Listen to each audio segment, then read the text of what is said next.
Good morning and welcome to a special storytime episode of the podcast. Today I'm reading a story from the book Why Is Everybody Always Picking on Me by Dr. Terrence Webster-Doyle.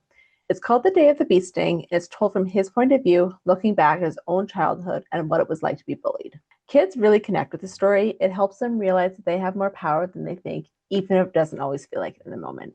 It shows them that sometimes all it takes is one surprising moment to shift how they see themselves.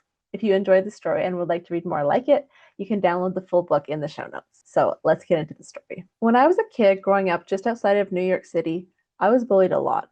I'm now over 50 years old and I still remember how it felt.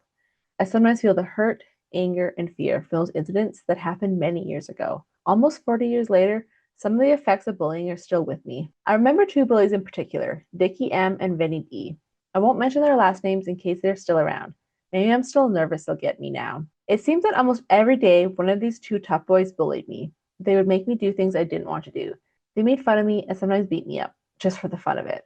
I was a big kid who hated to fight, and Dickie knew it. He would get me on the ground with his knees on my arms, pinning me down.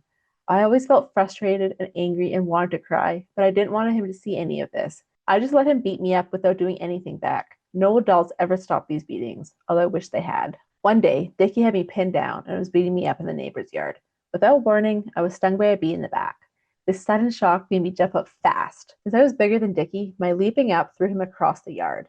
I was stunned to see him lying there, shaken up. He looked at me, and I looked at him, and we both saw the truth in that moment. I was the stronger of the two. From that day on, he never beat me up again, although he did bully me verbally, calling me names and ridiculing me. His older brother hurt me badly twice, once knocking out my front tooth and once running into me with his bike on purpose, which threw me into the air, causing me to hit my head on a curb.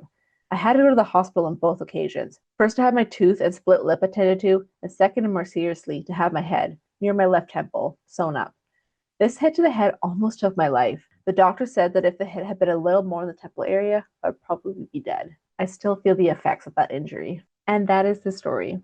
So this story always really impacts kids when we read it in class. It really shows that sometimes all it takes is a single moment, even if that moment is brought on by something as random as a bee sting, and that it can change how you see yourself, which can really change everything and the whole experience. Now, this doesn't mean that bullying stopped completely, and it definitely didn't fix everything, but it gave Dr. Webster-Doyle a glimpse of the power he didn't realize he had.